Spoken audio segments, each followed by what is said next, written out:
നോക്കാൻ പോകുന്നത് budgets and budgetary control എന്ന് പറഞ്ഞിട്ടുള്ള ചാപ്റ്ററാണ്. കോസ്റ്റ് അക്കൗണ്ടിൻ്റെ ലാസ്റ്റ് ചാപ്റ്റേഴ്സിൽ ഒന്നാണ് ബഡ്ജറ്റ്സ് ആൻഡ് ബഡ്ജറ്ററി കൺട്രോൾ. ഇനി ടു സ്റ്റാർട്ട് വിത്ത് നമുക്ക് 3 ടേംസിനെ കുറിച്ച് അറിഞ്ഞിരിക്കണം. What is a budget, what is budgeting and what is budgetary control. അപ്പോൾ ബഡ്ജറ്റിംഗ് എന്ന് പറയുമ്പോൾ ബഡ്ജറ്റ് എന്ന് പറഞ്ഞാൽ normally it is a financial plan അല്ലെങ്കിൽ it is a statement showing expected income and expenditure for a definite future period. അപ്പോൾ നമുക്കറിയാം നമ്മളിപ്പോൾ ഒരു ട്രിപ്പിന് പോവുകയാണെങ്കിൽ പോലും what we prepare is a budget. When we have a certain we know that certain things are going to be our income and certain things are the expected expenses. അങ്ങനെ അറിയാമെങ്കിൽ we just align the incomes with the expenses and we come out with a formal statement that is called as a budget. It is all anticipated for the future. ഇനി ബഡ്ജറ്റിംഗ് എന്താണ് ചോദിച്ചാൽ from the term it self അതൊരു verb ഫോമാണ് of budget. That is to process of preparing a budget is budgeting. Now next is the budgetary control. Budgetary control പറയുമ്പോൾ actually it is the step done by the management. It is the controlling of cost using this budget. Budget prepare ചെയ്ത് അതിനനുസരിച്ച് coordinate ചെയ്യും, establish responsibilities establish ചെയ്യുകയും ചെയ്തിട്ട് അത് use ചെയ്തിട്ട് cost control ചെയ്യാനും നന്നായിട്ട് കോർഡിനേറ്റ് ചെയ്യാനും ഉപയോഗിക്കുന്ന പ്രോസസ്സിനെയാണ് നമ്മൾ ബഡ്ജറ്ററി കൺട്രോൾ എന്ന് പറയാം. Okay, now steps in budgetary control എന്തൊക്കെയാണ് യൂഷ്വലി ബഡ്ജറ്ററി കൺട്രോളിൻ്റെ സ്റ്റെപ്സ് എന്ന് പറയുന്നത്? ഏതൊക്കെ സ്റ്റെപ്സിലൂടെയാണ് we come arrive at a good budgetary system? First one is establishing budget centres. എന്ന് വെച്ചാൽ ഏതിൽ ബേസിലാണോ നിങ്ങൾ ബഡ്ജറ്റ് ചെയ്യാൻ പോകുന്നത് that is called a budgetary centre. If you are preparing a budget for tour, the tour will be the budgetary centre. If you are preparing budget for the purchase department, then the purchase department will be the the budget centre. അപ്പോൾ ഏതിലാണ് budget prepare ചെയ്യാൻ പോകുന്നത് അതിനെ ആദ്യം select ചെയ്യുക എന്നതാണ് budget centre കൊണ്ട് ഉദ്ദേശിക്കുന്നത്. Then introduction of educate accounting system. The proper accounting system of different activities identify ചെയ്യുക. അവർക്ക് വേഗ്നെസ് ഇല്ലാതെ കൃത്യമായിട്ട് എങ്ങനെയാണ് ഓരോ മെഷേഴ്സ് എടുക്കാൻ പോകുന്നത്. If it all this happens what will be the other measures we are going to take എന്നത് കൃത്യമായിട്ട് ആക്സസ് ചെയ്തിട്ട് അത് ഇൻട്രൊഡ്യൂസ് ചെയ്യുക. ഒരു കറക്റ്റായിട്ടുള്ള ഒരു സിസ്റ്റം ഇൻട്രൊഡ്യൂസ് ചെയ്യുക. Next is budget training and education. It is nothing but giving a training and education to those who are going to work with the budget, both the preparation and the implementation. എല്ലാവർക്കും training കൊടുക്കുക how this is going to be implemented. Next is preparation of an organizational chart. അപ്പോൾ ഇവിടെ മെയിനായിട്ടും what we are going to prepare is to define the functions and responsibilities of each of the members of the team. Management teamൽ who is responsible to who can delegate the authority to whom. അങ്ങനെ ഒരു സെറ്റപ്പിനെ വെച്ച് ഒരു ഓർഗനോഗ്രാമൊക്കെ വരയ്ക്കണ പോലെയാണ് to preparing an organisational chart എന്ന് പറയുന്നത്. Next is to establish a budget committee. If at all the company or the firm is going to have a new budget committee then they will have to be established. Otherwise budget committee already existing ആണെങ്കിൽ അവർക്കിത് sign ചെയ്ത് കൊടുക്കുക എന്നതാണ് next step എന്ന് പറയുന്നത്. Next is preparation of a budget manual. Budget manual is nothing but a complete information regarding the budget and the organization and the budget center. ഇതിനെക്കുറിച്ച് എല്ലാത്തിനെക്കുറിച്ചുമുള്ള information include ചെയ്യുന്ന ഒരു കംപ്ലീറ്റ് മാനുവലിനെയാണ് നമ്മൾ budget manual എന്ന് പറയുക. അവിടെ budget centre ഉണ്ടാവും, organisational chart ഉണ്ടാവും, how is a budget, proposed income, expenditure, അങ്ങനെ എല്ലാ കാര്യങ്ങളും എഴുതിയിട്ടുള്ള മാനുവലിനെയാണ് ബഡ്ജറ്റ് മാനുവൽ എന്ന് പറയുക. അത് പ്രിപ്പയർ ചെയ്യുക. നെക്സ്റ്റ് ഇസ് ബഡ്ജറ്റിൻ്റെ ഒരു പീരിയഡ് ഡിഫൈൻ ചെയ്യുക. ലൈക്ക് 1 year ആണോ, 2 year ആണോ, 5 year ആണോ, അങ്ങനെയുള്ള ഏതാണോ പീരിയഡ് അതിനെ ഫിക്സ് ചെയ്യുക. Next is to determine the key factor. അപ്പം ഏതൊരു ബഡ്ജറ്റിൻ്റെയും ഒരു കീ ഫാക്ടർ ഉണ്ടാകും. അതിനെ ബേസ് ചെയ്തിട്ടായിരിക്കും the whole department works. Like mostly സെയിൽസിനെ നമ്മൾ കീ ഫാക്ടറായിട്ട് വിളിക്കാറുണ്ട്. കാരണം സെയിൽസ് ആണല്ലോ ഒരു കമ്പനിയുടെ ഏറ്റവും വലിയ റെസീപ്റ്റ് എന്ന് പറയുന്നത്. ആൻഡ് സെയിലിനെ ബേസ് ചെയ്തിട്ടാണ് മറ്റു കാര്യങ്ങളെല്ലാം. പർച്ചേസും സെയിലിനെ ബേസ് ചെയ്തിട്ടാണ്, ഓപ്പറേറ്റിംഗ് ആൻഡ് അതർ എക്സ്പെൻസസ് സെയിലിനെ ബേസ് ചെയ്തിട്ടാണ്. അപ്പോൾ ഇതെല്ലാം ബേസ് ചെയ്ത് വരുന്ന ഒരു ടേം, ഒരു കീ ഫാക്ടർ എന്താണോ അത് കണ്ടുപിടിക്കുക എന്നതാണ് നെക്സ്റ്റ് സ്റ്റെപ്പ് എന്ന് പറയുന്നത്. And the final step is to determine the level of activity. How much is the firm going to work on this particular period. അതിനനുസരിച്ചാണ് എക്സ്പെൻസും ഇൻകവും എല്ലാം നമ്മൾ കാൽക്കുലേറ്റ് ചെയ്യാൻ വേണ്ടി പോകുന്നത്. അപ്പോൾ this is the steps involve in budgetary control system. Okay, ഇനി next കുറച്ച് അഡ്വാൻറ്റേജസ് എന്തൊക്കെയാണ് ബഡ്ജറ്റ്സ് ആൻഡ് ബഡ്ജറ്ററി കൺട്രോളിൻ്റെ അഡ്വാൻറ്റേജസും ഡിസ്അഡ്വാൻറ്റേജസും എന്ന് നോക്കാം. ഫസ്റ്റ് തന്നെ അഡ്വാൻറ്റേജസിൽ വരികയാണെങ്കിൽ it is a good tool for planning ആയിട്ട് നമുക്ക് പറയാൻ പറ്റും. നമുക്ക് തന്നെ അറിയാം ഏറ്റവും നല്ല രീതിയിൽ ഉള്ള ഒരു പ്ലാനാണ് ശരിക്കും ബഡ്ജറ്റ് എന്ന് പറയുന്നത്. Because it involves finance and also planning for the future. അതുകൊണ്ടാണല്ലോ നേഷൻ വൈഡിലും സ്റ്റേറ്റ് വൈഡിലും ഒക്കെ we are preparing budget and presenting budgets. So budget is a good way of ഒരു ടൂൾ ഫോർ പ്ലാനിങ്. അത് ഫസ്റ്റ് ആൻഡ് ഇമ്പോർട്ടൻ്റ് ആയിട്ടുള്ള ഒരു advantage ആണ്. Next is to minimise waste and promote profitability. When you know what are the expected incomes and expenses in the starting of the year and end of the year ആകുമ്പോൾ അത് compare ചെയ്തിട്ട് actually ആ expense income തന്നെയാണോ അവിടെ തന്നെയാണ് നിന്നേന്ന് കണ്ടുപിടിക്കുന്നത്. It is a good method of minimising the waste. അപ്പോൾ നമ്മൾ എക്സ്പെക്ട് ചെയ്തതിനേക്കാളും എന്തെങ്കിലും ചിലവായിട്ടുണ്ടെങ്കിൽ that means we have wasted our fund in something else. അപ്പോൾ അത് കണ്ടുപിടിക്കാൻ ഇവാലുവേറ്റ് ചെയ്യാൻ ഹെൽപ്പ് ചെയ്യുന്നു എന്നത് ഇമ്പോർട്ടൻ്റ് ആണ്. Next is evaluating managerial performance whether we had attain the standards fixed at the beginning of the period. അതുണ്ടെങ്കിൽ good managerial performance ആണ്. അതില്ല എങ്കിൽ we have not performed well എന്ന് നമുക്ക് കണ്ടുപിടിക്കാൻ വേണ്ടി പറ്റും. Next fourth point is optimum utilisation of resources. ഇത് റൈറ്റ് ഡൗൺ ചെയ്ത് ആക്ട് ചെയ്യുക എന്നത് തന്നെയാണ് ഓപ്റ്റിമം യൂട്ടിലൈസേഷൻ ഓഫ് റിസോഴ്സസിനെ ഹെൽപ്പ് ചെയ്യുന്നത്. Next is coordination. It improves coordination among the department because different departments know what is the duty and what is expected from those particular persons or departments. അപ്പോൾ that encourages coordination among different departments. Next is tool for control. അത് നമ്മൾ second പോയിന്റിൽ പറഞ്ഞത് തന്നെയാണ്, അതിൻ്റെ explanation തന്നെയാണ്. Waste minimise ചെയ്യുക, promote profitability, that itself initiates a tool for control. Then next is management by exemption. നമ്മൾ പഠിച്ചിട്ടുണ്ട് ഓൾറെഡി മാനേജ്മെൻറ്റ് എക്സ്പെൻഷൻ എന്താണെന്നുള്ളത്.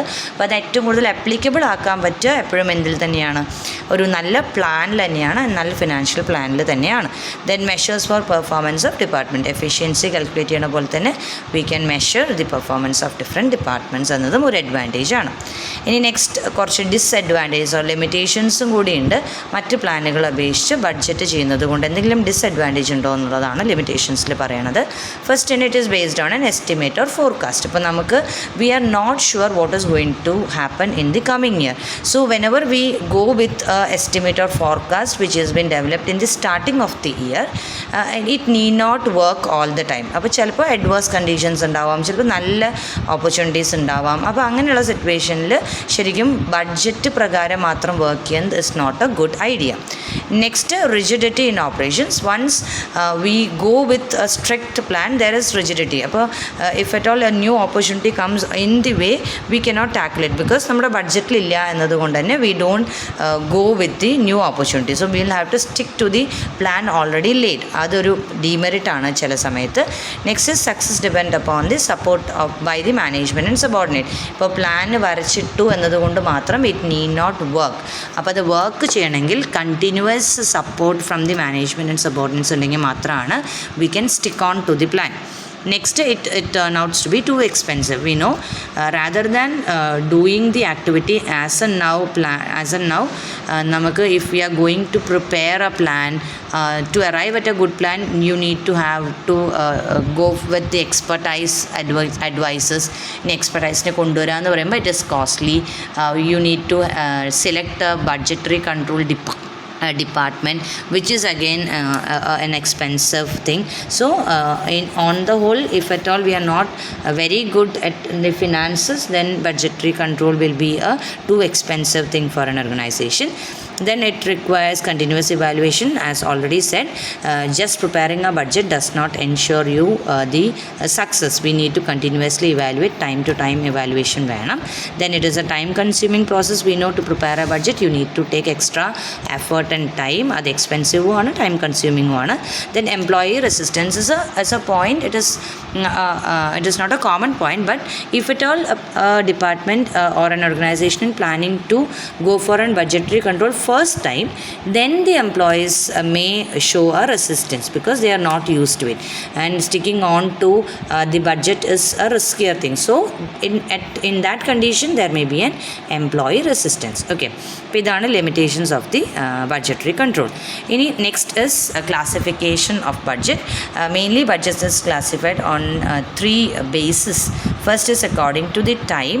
According to time, budgets can be divided into three. A long-term budget which goes up from 5 years to 10 years time period. A short-term budget which is usually starting from 1 year to 2 years. Then a current budget. Current budget may be, usually it is for 1 month period or so, or it can be for a week, for a day, for fortnight or something like that, which is for a very shorter period. Okay, these are the three divisions on the basis of time. Next is a flexible budget. On the basis of flexibility, you can divide as a flexible budget and a fixed budget. Flexible budget is something which where the output or the production is very flexible, which is not fixed. അങ്ങനെയുള്ള സ്ഥലത്താണ് we usually go for a flexible budget. ഇപ്പോൾ the production next year we are expecting a production of 1000 unit. അതിൻ്റെ അപ്പുറത്തെ വർഷം we are expecting a production of 80% more or 10% less. അങ്ങനെയൊക്കെയാണ് നമ്മൾ പറയണമെങ്കിൽ we go for A flexible budget. ഇനി fixed budget എന്ന് പറയുമ്പോൾ മോസ്റ്റ്ലി നമ്മുടെ ഔട്ട്പുട്ട്സ് വലിയ രീതിയിൽ ഫ്ലക്ച്വേറ്റ് ആവുന്നില്ല, നമ്മുടെ കോസ്റ്റ് ഒന്നും വലിയ രീതിയിൽ ഫ്ലക്ച്വേറ്റ് ആവുന്നില്ല. ഇറ്റ് ഗോസ് ലൈക്ക് നോർമലി തന്നെ പോകുന്ന ഒരെണ്ണമാണെങ്കിൽ അവിടെ നമ്മൾ യൂസ് ചെയ്യുന്നത് ഫിക്സഡ് ബഡ്ജറ്റ് ആയിരിക്കും. ഓക്കെ, ഇതാണ് രണ്ടെണ്ണം on the base of flexibility. ഇനി according to the function also we have two budgets, functional budget and a master budget. ഇനി ആദ്യം മാസ്റ്റർ ബഡ്ജറ്റ് പറയാം. മാസ്റ്റർ ബഡ്ജറ്റ് എന്ന് പറയുന്നത് ഒരു ഓർഗനൈസേഷൻ്റെ എല്ലാ ഡിപ്പാർട്ട്മെൻറ്റ്സിനെയും കൂടി ചേർത്തിട്ട് വരുന്ന ബഡ്ജറ്റിനെയാണ് നമ്മൾ മാസ്റ്റർ ബഡ്ജറ്റ് എന്ന് പറയുക. So master budget is a whole budget of an organisation. It includes the budget of different functions like purchase related things ഉണ്ടാവും, സെയിൽസ് റിലേറ്റഡ് തിങ്സ് ഉണ്ടാവും, ദെൻ ക്യാഷ് റിലേറ്റഡ് തിങ്സ് ഉണ്ടാവും, ഫിനാൻഷ്യൽ റിലേറ്റഡ് തിങ്സ് ഉണ്ടാവും. Everything is included in a budget means that is a master budget and there will be only one master budget for an organization.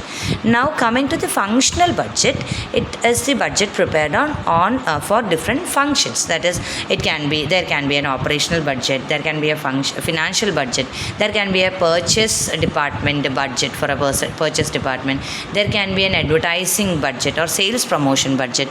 If at all a budget is prepared on the basis of different function, that is called as a functional budget. Ini what we നമുക്ക് ഇപ്രാവശ്യം നമുക്ക് ഇതിൽ പഠിക്കാനുള്ളത് actually we have a financial budget or a cash ബഡ്ജറ്റാണ് നമുക്ക് prepare ചെയ്യാനായിട്ടുള്ളത്. Okay, അതിൽ നമ്മൾ ഇപ്പോൾ അതിൽ ഇൻക്ലൂഡ് ചെയ്തിട്ടില്ല.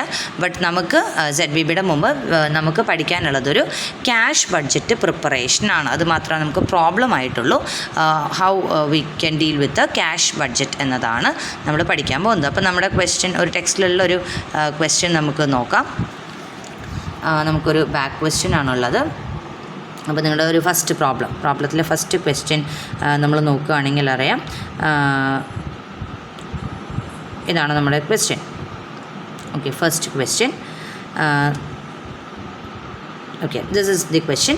A company is expecting to have 25,000 rupees cash in hand on 1st April 2021 and you are required to prepare an estimate budget of cash position during 3 months. April to June ആണ് നമ്മൾ prepare ചെയ്യേണ്ടത്. And we have the following information. February to June വരെയുള്ള sales is given, purchase is given, wages and overhead is given.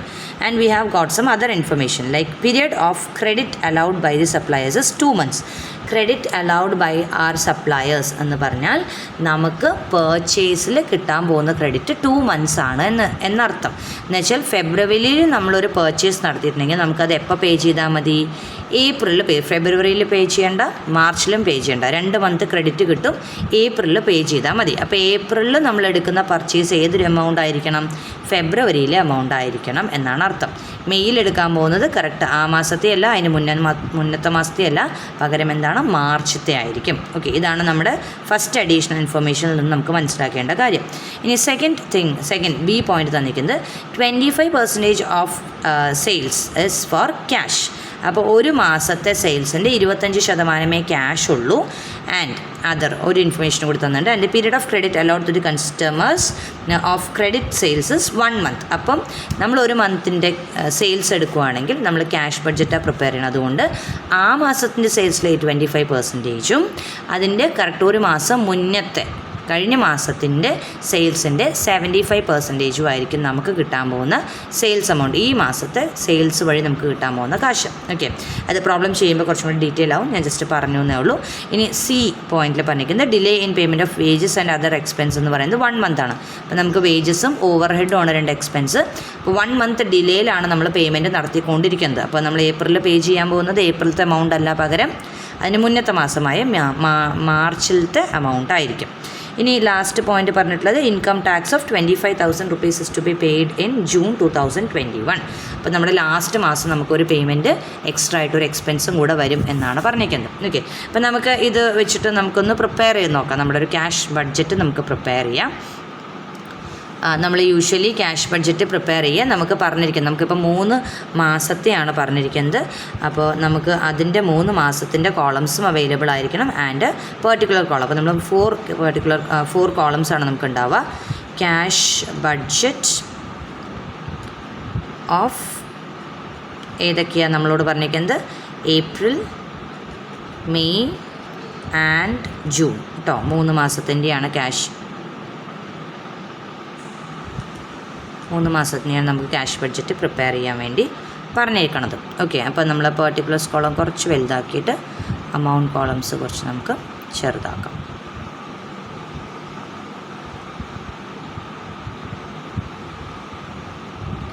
Yes, അപ്പോൾ ഇതാണ് നമ്മുടെ budget. ഇവിടെയാണ് നമ്മൾ budget prepare ചെയ്യാൻ പോകുന്നത്. ഓക്കെ, ജസ്റ്റ് ഒന്ന് ഹൈലൈറ്റ് ചെയ്തിട്ടൊന്നേ ഉള്ളൂ. അപ്പോൾ നമുക്ക് ഫസ്റ്റ് കോളത്തിൽ നമ്മൾ പറയാൻ പോകുന്നത്, first column that is particulars, then April amount column 3 ഉണ്ടാവും, ഏപ്രിൽ, മെയ് ആൻഡ് ജൂൺ. ഇനി വാട്ട് വി ആർ ബഡ്ജറ്റിൽ നമുക്കറിയാം നമ്മൾ എന്തൊക്കെയാണ്. ആദ്യം ഒരു റെസീപ്റ്റ്സ് ഫുൾ എടുക്കും. സോ റെസീപ്റ്റ്സ് എന്ന് പറഞ്ഞിട്ട് നമുക്ക് ആദ്യം റെസീപ്റ്റ്സ് എടുക്കാം. അപ്പോൾ നമുക്ക് ആകെ കൂടെ അവൈലബിൾ ആയിട്ടുള്ള 4 ഇൻഫർമേഷനെ നമുക്ക് ആകെ തന്നിട്ടുള്ളൂ. അത് എന്തൊക്കെയാണ്? Sales, purchase, wages and over head. അപ്പോൾ നമുക്ക് ആകെ അതിൽ ഇൻകം എന്ന് പറയാൻ പറ്റിയ ഒരേ ഒരു സാധനം ഉള്ളതാണ് എന്ത്? Cash from sales. Okay, cash from sales. ഇതിന് മുന്നേ നമുക്കൊരു ബാലൻസ്, ക്യാഷ് ബാലൻസും കൂടി വരും കേട്ടോ.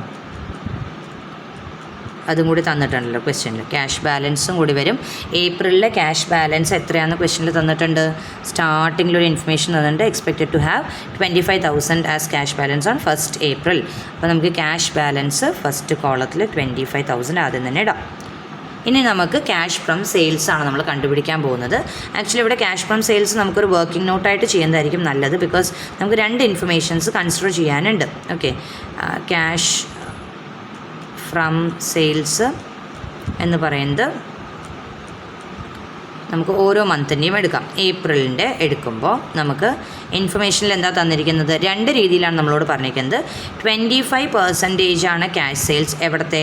ഏപ്രിലിൻ്റെ എമൗണ്ടിൽ 25% പറഞ്ഞിട്ടുണ്ട്. ഏപ്രിലിൻ്റെ എന്നല്ല, എല്ലാ മാസത്തിനും 25 ആണ് ക്യാഷ് സെയിൽസ്. ബാക്കി 75% ക്രെഡിറ്റ് ആണ് നമ്മൾ അസ്യൂം ചെയ്യുന്നു. ഇനി ക്രെഡിറ്റും എങ്ങനെയാണെന്നാണ് പറഞ്ഞിരിക്കുന്നത്? ബി പോയിൻ്റ് ആട്ടോ ഞാൻ പറയുന്നത്. 25% ഓഫ് സെയിൽസ് ആണ് ക്യാഷ്. അപ്പോൾ ഏത് മാസത്തിൻ്റെ ക്യാഷ് സെയിൽസ് എടുക്കുകയാണെങ്കിലും ആ മാസത്തിൽ 25% വരും. ഇനി ബാക്കിയുള്ള 75% എന്ന് പറയുന്നത് ക്രെഡിറ്റ് അലോട്ട് ടു കസ്റ്റമേഴ്സ് എന്ന് പറയുന്നത് 1 month ആണ്. അപ്പോൾ 1 month ആണ് എന്ന് പറയുമ്പോൾ നമ്മൾ എന്ത് മനസ്സിലാക്കണം? അതിൻ്റെ മുന്നത്തെ മാസത്തിൻ്റെ സെയിൽസിൻ്റെ 75%. അപ്പോൾ ഏപ്രിലിൻ്റെ നമ്മൾ എടുക്കുകയാണെങ്കിൽ ഏപ്രിലിൻ്റെ 25%. ഓക്കെ, ഏപ്രിലിൻ്റെ എമൗണ്ടിൻ്റെ 25%ഉം 75% ഏത് മന്തിൻ്റെ ആയിരിക്കും? അതിൻ്റെ മുമ്പത്തെ മാസത്തിൻ്റെ എന്ന് വെച്ചാൽ മാർച്ചിലെ എമൗണ്ടിൻ്റെ 75% ആണ് നമുക്ക് ടോട്ടൽ എമൗണ്ട് ഓഫ് ഏപ്രിലിൽ വരാൻ പോകുന്നത്. ഓക്കെ, അപ്പോൾ ഏപ്രിലിൻ്റെ എമൗണ്ട് എത്രയാണെന്ന് നോക്കി അറിയാം നമുക്ക്. എത്രയാണ് ഏപ്രിലിലെ സെയിൽസ് എന്ന് പറയുന്നത്? 92% ആണ്. 92%ൻ്റെ 25% എന്ന് പറയുന്നത് 23,000 rupees ആണ്. ഇനി മാർച്ചിലെ എമൗണ്ടിൻ്റെ എന്തും കൂടി എടുക്കണം? 75% കൂടി എടുക്കണം. 80,000ൻ്റെ ജസ്റ്റ് ഒന്ന് എടുക്കുവാണ്. 80,000ൻ്റെ ഇൻറ്റു 75/100 എടുത്താൽ നമുക്കറിയാം എത്ര? 60,000 ആണ് വരുന്നത്.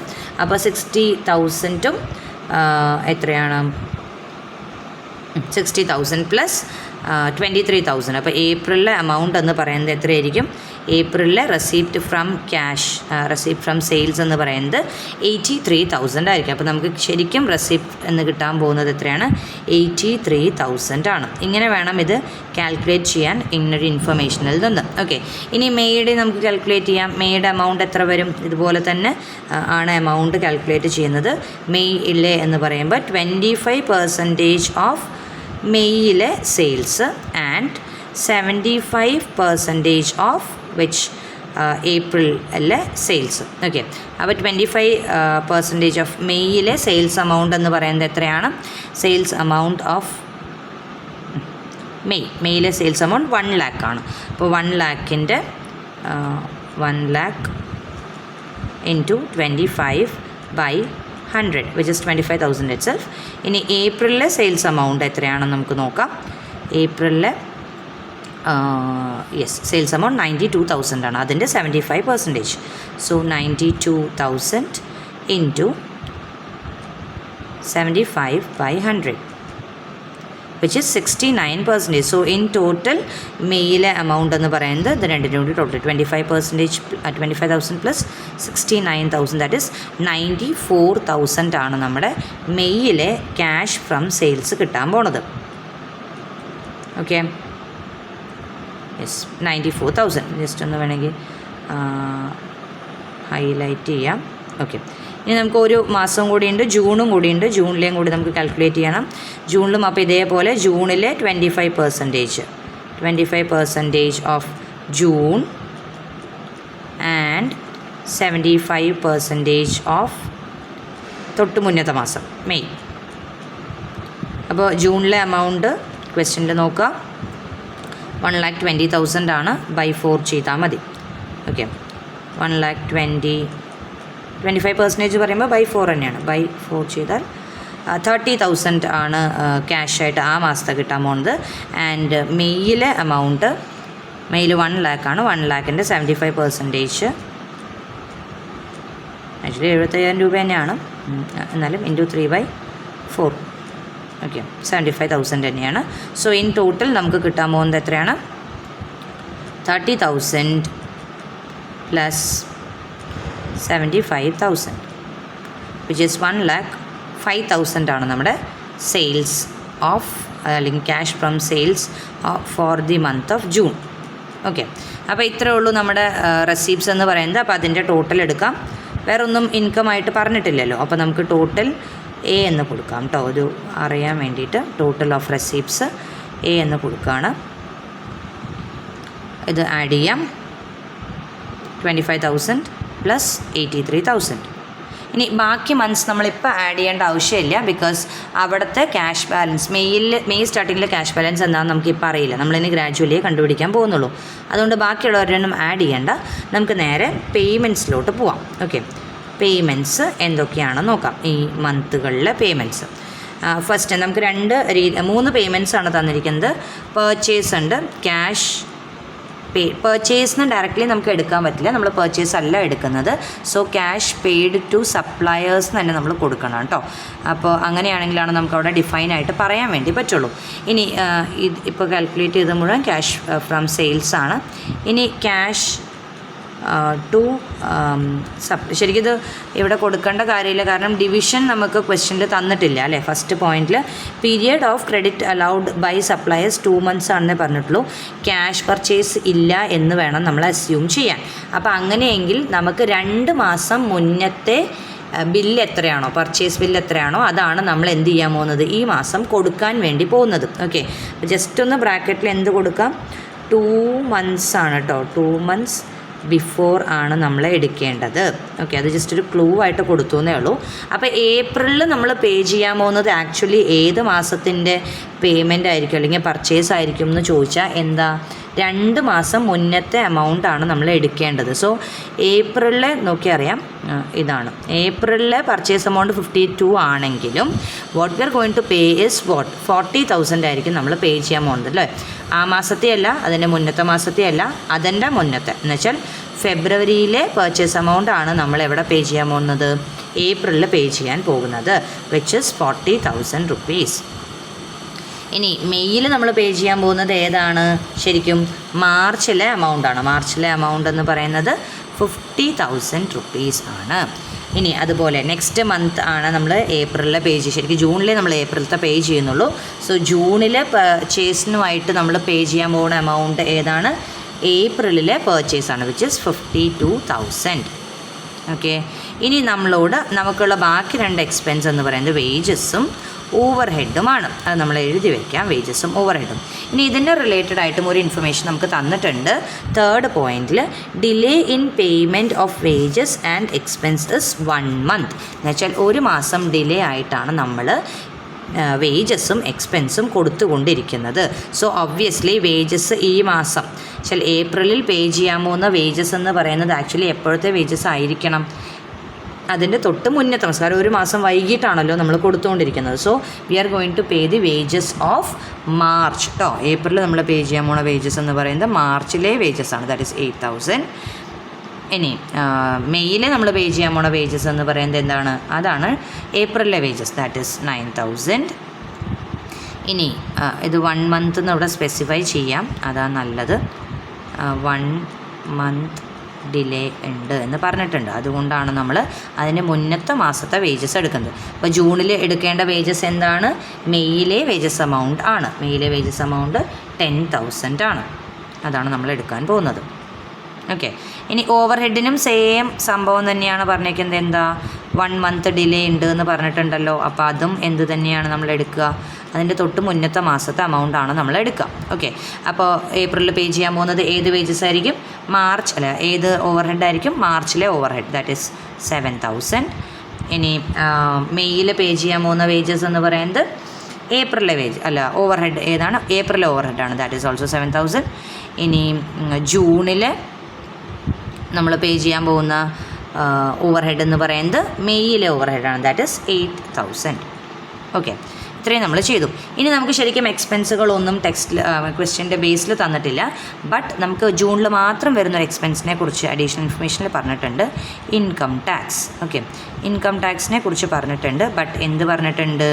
ജൂണിൽ മാത്രമാണ് എന്ന് പറഞ്ഞിട്ടുണ്ട്. അപ്പോൾ നമ്മൾ ജൂൺ മാത്രമേ അത് കാണിക്കേണ്ട ആവശ്യം വരുന്നുള്ളൂ. ഓക്കെ. അപ്പോൾ ജൂണിൽ എന്താണ് ഇൻകം ടാക്സ് എമൗണ്ട് ആയിട്ട് പറഞ്ഞിരിക്കുന്നത്? 25,000 ആണ്. അത് നമ്മൾ ജസ്റ്റ് അവിടെ എഴുതി വച്ചേക്കാം. ഓക്കെ. ഇനി നമ്മൾ ടോട്ടൽ ഓഫ് പേയ്മെൻറ്റ്സ് ആണ് കണ്ടുപിടിക്കാൻ പോകുന്നത്. ടോട്ടൽ. അപ്പോൾ ഇവിടെ നമ്മൾ ബി എന്ന് കൊടുക്കാം, പേയ്മെൻറ്റ്സിൻ്റെ ടോട്ടൽ ആയതുകൊണ്ട് അറിയാൻ വേണ്ടിയിട്ട് കേട്ടോ. മറ്റേത് എയും ഇത് ബിയും ആയിട്ട് കൊടുക്കാം. ഇനി ഈ മന്തിൻ്റെ ഇപ്പം നമുക്ക് ഏപ്രിലിൻ്റെ മാത്രമേ ടോട്ടലി അവൈലബിൾ ആയിട്ടുള്ളൂ. അതുകൊണ്ട് നമ്മൾ ഏപ്രിലിൻ്റെ മാത്രം ആദ്യം എടുക്കാം. അപ്പോൾ ഏപ്രിലിൻ്റെ ടോട്ടൽ ഓഫ് എക്സ്പെൻസസ് നോക്കിയാൽ 40,000 + 8,000 + 7,000. അപ്പോൾ ടോട്ടൽ ഓഫ് എക്സ്പെൻസസ് 55,000 ആണ്. സോ ക്യാഷ് ബാലൻസ് എത്രയാണ് എന്ന് നമുക്ക് നോക്കാം. എത്രയാണ് ക്യാഷ് ബാലൻസ് വരിക? ക്ലോസിങ് ക്യാഷ് ബാലൻസ് എന്ന് കൊടുക്കാം കേട്ടോ. ക്ലോസിങ് ക്യാഷ് നമ്മൾ എടുത്ത് പറയേണ്ട കാര്യമില്ല, ബിക്കോസ് നമ്മൾ ക്യാഷ് ബഡ്ജറ്റാണ് പ്രിപ്പയർ ചെയ്യുന്നത്. സോ ക്ലോസിങ് ബാലൻസ് എന്ന് മതി. ഓക്കെ. ക്ലോസിങ് ബാലൻസ് എന്ന് പറയുന്നത് എത്രയായിരിക്കും? നമ്മൾ എന്താണ് ഇവിടെ കൊടുക്കുക? A - B ആണ് കേട്ടോ. A - B ആണ് നമ്മൾ എടുക്കുന്നത്. അപ്പോൾ നമ്മുടെ ഓപ്ഷൻ എ എവിടെയാണ്? ഇതിലാണുള്ളത്. ടോട്ടൽ ഓഫ് റെസീപ്റ്റ്സ്, അതാണ് നമ്മുടെ A - B total of expenses. അപ്പം നമ്മുടെ ബാലൻസ് വരുന്നത് 53,000 ആണ്. ഏപ്രിലിലെ ക്യാഷ് ബാലൻസ് എന്ന് പറയുന്നത് ക്ലോസിംഗ് ബാലൻസ് 53,000 ആണ്. ഇനി ഒരു കാര്യം മനസ്സിലാക്കേണ്ടത്, ഏപ്രിലിലെ ക്ലോസിംഗ് ബാലൻസ് എന്ന് പറയുന്നത് തന്നെയായിരിക്കും എന്ത്? മെയ്യിലെ ഓപ്പണിംഗ് ബാലൻസ്. അപ്പോൾ നമ്മൾ ഏപ്രിലിലെ ക്യാഷ് ബാലൻസ് അല്ലെങ്കിൽ ക്ലോസിംഗ് ബാലൻസ് നമ്മൾ നേരെ കൊണ്ടുപോയിട്ട് മെയ്യിലെ ഓപ്പണിംഗ് ബാലൻസ് ആയിട്ട് ഇടുകയാണ് ചെയ്യുക. ഓക്കെ. അപ്പോൾ മെയ്യിലെ ഓപ്പണിംഗ് ക്യാഷ് ബാലൻസ് ആണ് എന്ത്? 53,000. ഇവിടെ നമ്മൾ ഓപ്പണിംഗ് ബാലൻസ് എന്ന് കൊടുക്കാം കേട്ടോ. ക്യാഷ് എന്ന് കൊടുക്കേണ്ട ആവശ്യമില്ല, ഓപ്പണിംഗ് ബാലൻസ്. അപ്പോൾ മെയ്യിലെ ഓപ്പണിംഗ് ബാലൻസ് എവിടുന്നേ നമുക്ക് കിട്ടുള്ളൂ? ഏപ്രിലിൻ്റെ ഫുൾ ഡീറ്റെയിൽസ് എഴുതി കഴിഞ്ഞ് അഡീഷനും സബ്ട്രാക്ഷൻ ചെയ്താലാണ് നമുക്ക് കിട്ടുക. ഓക്കെ. ഇനി നമുക്ക് കോസ്റ്റുകളൊന്നും എഴുതാനില്ല, ഇനി എളുപ്പമാണ് ചെയ്യാൻ. അപ്പോൾ ഇനി ടോട്ടൽ റെസീപ്റ്റ്സ് ഓഫ് മെയ് എന്താണ് വരിക? അപ്പോൾ മെയ്യിലെ ഓപ്പണിംഗ് ബാലൻസ് പ്ലസ് മെയ്യിലെ റെസീപ്റ്റ്സ്. അപ്പോൾ 1,47,000 ആണ്. ഇനി മെയ്യിലെ എക്സ്പെൻസുകളുടെ ടോട്ടൽ എടുക്കാം. 50,000 + 9,000 + 7,000 അതാണ് എക്സ്പെൻസുകളുടെ ടോട്ടൽ 66,000. സോ നമ്മുടെ മെയ്യിലെ ക്ലോസിംഗ് ബാലൻസ് എത്രയാണ് ചോദിച്ചാൽ എത്രയാണ്? Total of A minus total of B which is 81,000. ഇനി സെയിം ഇപ്പോൾ ചെയ്ത പോലെ തന്നെ മെയ്യുടെ closing balance will be what? Opening balance of June. അപ്പോൾ ജൂണിൻ്റെ ഓപ്പണിംഗ് ബാലൻസ് 81,000. അതവിടെ ഇടുക. അഗൈൻ ടോട്ടൽ കണ്ടുപിടിക്കുക. ടോട്ടൽ എത്രയായിരിക്കും? നമ്മുടെ 81,000 പ്ലസ് 1,05,000. ഓക്കെ, 1,86,000 ആണ് നമ്മുടെ ടോട്ടൽ റെസീപ്റ്റ്സ് എന്ന് പറയുന്നത്. ഇനി പേയ്മെൻറ്റ്സ് ഇവിടെ ഓൾറെഡി എഴുതി വെച്ചിട്ടുണ്ട്. അവിടെ മാത്രമാണ് നമുക്കൊരു ഇൻകം ടാക്സ് വരുന്നുള്ളൂ കേട്ടോ. അത് മാത്രമാണ് ഒരു എക്സ്ട്രാ പേയ്മെൻറ്റ് അവിടെ വരുന്നത് ജൂണിൽ. അപ്പോൾ ഇത്രയാണ് 95,000 ആണ് നമ്മുടെ total expenses. So closing cash balance എന്ന് പറയുന്നത് എത്രയായിരിക്കും? 1,86,000 മൈനസ് 95,000 ദാറ്റ് ഈസ് 91,000. സോ ഇതോടുകൂടി നമ്മുടെ ക്യാഷ് ബഡ്ജറ്റ് പ്രിപ്പറേഷൻ കഴിഞ്ഞു. ഓക്കെ, അപ്പോൾ ഇങ്ങനെയാണ് നമ്മൾ ക്യാഷ് ബഡ്ജറ്റ് പ്രിപ്പയർ ചെയ്യുക. ഇതാണ് ആകെ കൂടെയുള്ള ബഡ്ജറ്റ് പ്രിപ്പയർ ചെയ്യാനായിട്ടുള്ളൂ കേട്ടോ. This is our cash budget. അപ്പോൾ എങ്ങനെയാണ് പ്രിപ്പയർ ചെയ്യാമെന്ന് ചോദിച്ചാൽ എങ്ങനെയാണ് നമ്മുടെ ടോട്ടൽ റെസീപ്റ്റ്സും നോക്കിയറിയാം. ഞാൻ സ്ക്രീൻഷോട്ട് ജസ്റ്റ് എടുത്തപ്പോൾ ടോട്ടൽ റെസീപ്റ്റ്സും അതുപോലെ തന്നെ എക്സ്പെൻസസും കണ്ടുപിടിക്കുക, പേയ്മെൻറ്റ്സും നമ്മൾ കണ്ടുപിടിക്കുക എന്നതാണ് നമ്മുടെ ആകെയുള്ള പണി എന്ന് പറയുന്നത്. ഇനി ഇത് പ്രിപ്പയർ ചെയ്യുമ്പോൾ വരുന്ന ഒരു ശ്രദ്ധിക്കേണ്ട ഒരു കാര്യം എന്ന് പറയുന്നത് ഫസ്റ്റ് മന്തിൻ്റെ ക്ലോസിംഗ് ബാലൻസ് ആയിരിക്കും എവിടെ പോവുക? അടുത്ത മന്തിൻ്റെ ഓപ്പണിംഗ് ബാലൻസ് ആയിട്ട് പോവുക. അങ്ങനെയാണ് ഇതിൻ്റെ ഒരു ഫങ്ഷനിങ് നടക്കുക ക്യാഷ് ബഡ്ജറ്റ് എന്ന് പറയുന്നത്. ഓക്കെ, അപ്പോൾ ഇങ്ങനെയാണ് നമ്മൾ ക്യാഷ് ബഡ്ജറ്റ് പ്രിപ്പയർ ചെയ്യുന്നത്. ഇനി ബഡ്ജറ്റിങ്ങിൽ അടുത്തൊരു ജസ്റ്റ് ഒരു ചെറിയ ടോപ്പിക്കാണ് സീറോ ബേസ് ബഡ്ജറ്റിംഗ് എന്ന് പറയുന്നത്. ഇപ്പോൾ നമ്മൾ യൂഷ്വലി ബഡ്ജറ്റ്സൊക്കെ എങ്ങനെയാണ് പ്രിപ്പയർ ചെയ്യുക? നമ്മൾ കഴിഞ്ഞ വർഷത്തെ ബഡ്ജറ്റ്സിനെ ബേസ് ആക്കി വെച്ചിട്ടാണ് നമ്മൾ പൊതുവെ എല്ലാ വർഷവും നമ്മൾ ബഡ്ജറ്റ്സ് പ്രിപ്പയർ ചെയ്യുക. But zero base budgeting is A new concept. ഇവിടെ എന്താണെന്ന് വെച്ചാൽ ഈച്ച് ഇയർ ഒരു ന്യൂ ആയിട്ട് സ്റ്റാർട്ട് ചെയ്തിട്ട് വേണം ഒരു ബഡ്ജറ്റ് പ്രിപ്പയർ ചെയ്യാൻ എന്ന കോൺസെപ്റ്റാണ് സീറോ ബേസ് ബഡ്ജറ്റ് എന്ന് പറയുന്നത്. ഓക്കെ, അപ്പോൾ every year is considered as A new year and the budget starts from zero. അപ്പം കഴിഞ്ഞ കൊല്ലം എക്സ്പെക്റ്റഡ് ആയിട്ടുള്ളത് ഇത്ര യൂണിറ്റ് ഓഫ് സെയിൽസ് ആണ്, സോ ഈ വർഷവും അത്ര എക്സ്പെക്റ്റ് ചെയ്യാം. അങ്ങനെയുള്ള ഒരു തരത്തിലുള്ള അല്ലെങ്കിൽ കഴിഞ്ഞ വർഷം ഇത്ര എക്സ്പെൻസ് വന്നു, സോ ഈ വർഷം ഇത്ര എക്സ്പെൻസ് വരും, അങ്ങനെയുള്ള യാതൊരു ഡിറ്റർമിനേഷനും ഇല്ലാതെ ഫുള്ളായിട്ടും ന്യൂ ആയിട്ട് നമ്മൾ ചെയ്യാൻ പോകുന്ന ഒരു ബഡ്ജറ്റിനെയാണെങ്കിലാണ് നമ്മൾ എന്ത് പറയുക? സീറോ ബേസ് ബഡ്ജറ്റ് എന്ന് പറയാം. ഇനി അതിൻ്റെ കുറച്ച് അഡ്വാൻറ്റേജസും ഡിസഡ്വാൻറ്റേജസും ഉണ്ട് ടെക്സ്റ്റിൽ, ജസ്റ്റ് ഒന്ന് വായിക്കുക. ഇനി അതല്ലാതെ മെയിനായിട്ടും ഇതിൽ വരുന്ന ഒരു കാര്യം എന്ന് പറയുന്നത് സ്റ്റെപ്പാണ് കേട്ടോ. സ്റ്റെപ്സ് കുറച്ച് ഇമ്പോർട്ടൻ്റ് ആണ്. സ്റ്റെപ്സിൽ പറയുന്നത് ആദ്യം തന്നെ എന്താണ്? Determination of objective. അപ്പോൾ നമ്മൾ എപ്പോഴും സീറോ ബേസ് ബഡ്ജറ്റ് പ്രിപ്പയർ ചെയ്യുന്നത് തന്നെ എന്തെങ്കിലും ഒരു ചേഞ്ച് ഇൻ ദി ഓർഗനൈസേഷൻ കൊണ്ടുവരാൻ വേണ്ടിയിട്ടായിരിക്കും. സോ അവിടെ നമ്മുടെ ബേസ് ആയിട്ടുള്ള objective behind zero base budgeting എന്താണോ അത് ആദ്യം തന്നെ ഡിഫൈൻ ചെയ്യലാണ് ഫസ്റ്റ് മേജർ ആയിട്ടുള്ള സ്റ്റെപ്പ് എന്ന് പറയുന്നത്. നെക്സ്റ്റ് ആണ് ഐഡൻറ്റിഫിക്കേഷൻ ഓഫ് ഡിസിഷൻ യൂണിറ്റ്. ഇനി നമ്മളവിടെ ബഡ്ജറ്റ് യൂണിറ്റ്സ് അല്ലെങ്കിൽ കോൺസെൻട്രേഷൻ യൂണിറ്റ്സ് കണ്ടുപിടിക്കുമെന്ന് നമ്മൾ ഓൾറെഡി നോർമൽ ബഡ്ജറ്റിങ്ങിൽ പറഞ്ഞുവെങ്കിൽ ഇവിടെ ഡിസിഷൻ യൂണിറ്റ്സ് ആണ് നമ്മൾ കൂടുതൽ കോൺസെൻട്രേറ്റ് ചെയ്യണം. ഇപ്പോൾ നമ്മൾ പറഞ്ഞു ഒരു ന്യൂ ആയിട്ടുള്ള അപ്രോച്ച് ആയിട്ടായിരിക്കും എപ്പോഴും സീറോ ബഡ്ജറ്റ് വരെ. അവിടെ ഒരു ഒബ്ജക്റ്റീവ് ഉണ്ടാവും, ഇനി അതിന് സപ്പോർട്ട് ചെയ്യുന്ന ഒരു ഡിസിഷൻ ഉണ്ടാവും. അപ്പോൾ ടു എൻഹാൻസ് അല്ലെങ്കിൽ to increase the production by 100% അല്ലെങ്കിൽ 150% അങ്ങനെ എന്തെങ്കിലും ഉണ്ടെങ്കിൽ നമ്മുടെ ഡിസിഷൻ യൂണിറ്റ് എന്ന് പറയുന്നത് എൻഹാൻസിങ് ദി സെയിൽസ് ബൈ 150% ആണ്. അപ്പോൾ അവിടെ സെയിൽസ് 150 ആണ് എന്നതാണ് നമ്മുടെ ഫിക്സഡ് ആയിട്ടുള്ള ഒരു ഡിസിഷൻ. അപ്പോൾ അങ്ങനെ എന്തെങ്കിലും ഡിസിഷൻ്റെ ബേസ്, നമ്മുടെ ഒബ്ജക്റ്റിൻ്റെ ബേസിൽ എന്തെങ്കിലും ഡിസിഷൻ ഉണ്ടെങ്കിൽ അതാണ് നമ്മൾ അത് ഐഡൻറ്റിഫൈ ചെയ്യുക എന്നതാണ് മേജർ ആയിട്ടുള്ള അടുത്ത സ്റ്റെപ്പ് എന്ന് പറയുന്നത്. ഇനി third step development of A decision packages എന്ന് വെച്ചാൽ ആ ഡിസിഷനെ സപ്പോർട്ട് ചെയ്യാൻ വേണ്ടി നമുക്ക് എങ്ങനെ വർക്ക് ചെയ്യാൻ പറ്റും, what package we are going to follow, അത് ഡെവലപ്പ് ചെയ്തെടുക്കുക എന്നതാണ് തേർഡ് സ്റ്റെപ്പ്. ഇനി ഫോർത്ത് സ്റ്റെപ്പ് എന്ന് പറയുന്നത് evaluating and ranking the decision packages. ഇപ്പോൾ നമ്മൾ എടുത്തിരിക്കുന്ന സ്റ്റെപ്സ്, ഇപ്പോൾ നമ്മൾ എടുത്തിരിക്കുന്ന ഈ പ്ലാൻ എന്ന് പറയുന്നത് ഫോർ അറ്റൈനിങ് ദി ഒബ്ജക്റ്റീവ് അത് ശരിയാണോ എന്ന് ഇവാലുവേറ്റ് ചെയ്യുകയും റാങ്ക് ചെയ്യുകയും ചെയ്യലാണ് നെക്സ്റ്റ് സ്റ്റെപ്പ് എന്ന് പറയുന്നത്. And the final step is allocation of resources to decision unit and preparation of budget. ഇനി ആ എടുത്തിരിക്കുന്ന ഡിസിഷൻ പാക്കേജ് ഓക്കെ ആണ് ഫോർ അറ്റൈനിങ് ദിസ് ഒബ്ജക്റ്റീവ്. ഇപ്പോൾ 150% സെയിൽസ് വരാൻ ഇന്ന രീതിയിലുള്ള സെറ്റപ്പ് നമുക്ക് മതി എന്ന് നമുക്ക് തോന്നുകയാണ്, നമ്മൾ ഇവാലുവേഷൻ റാങ്കിങ്ങിൽ ഓക്കെ തോന്നുകയാണെങ്കിൽ next step will be allocation of resources for the decision unit and budget പ്രിപ്പറേഷനിലേക്ക് നമുക്ക് പോകാം. ഇതിനെയാണ് നമ്മൾ സീറോ ബേസ്ഡ് ബഡ്ജറ്റിംഗ് എന്ന് പറയുന്നത്. പറയുന്നത്. അപ്പോൾ ഇത്രയേ ഉള്ളൂ ബഡ്ജറ്റിംഗ് എന്ന ചാപ്റ്റർ. ഇതോടുകൂടി ആ ചാപ്റ്റർ കഴിയുകയാണ്. സോ ഇനി ബാക്ക് ക്വസ്റ്റ്യനായിട്ട് ബാക്കി വർക്കൗട്ട് ചെയ്തിട്ടുള്ള ക്വസ്റ്റ്യൻസ് നിങ്ങൾക്ക് അതിൽ ആൻസർ ഇതേ രീതിയിൽ തന്നെയാണ്. ഇതാണ് ഫോർമാറ്റ്. ഇപ്പോൾ വർക്കൗട്ട് ചെയ്ത അതേ ഫോർമാറ്റ് തന്നെയാണ്. അപ്പോൾ അതിൽ കുറച്ച് ഇലസ്ട്രേഷൻസ് വർക്കൗട്ട് ചെയ്തിട്ടുണ്ട്. അതിന് ആൻസേഴ്സ് അവൈലബിൾ ആണ്. അതല്ലാതെ ടെക്സ്റ്റിലെ ബാക്കിലാകെ 2 ക്വസ്റ്റ്യനും കൂടിയാണുള്ളത്. അത് ജസ്റ്റ് ട്രൈ ഔട്ട് ചെയ്യുക. എന്തെങ്കിലും ഡൗട്ട് ഉണ്ടെങ്കിൽ എനിക്ക് വാട്സപ്പ് ചെയ്താൽ മതി. ഓക്കെ.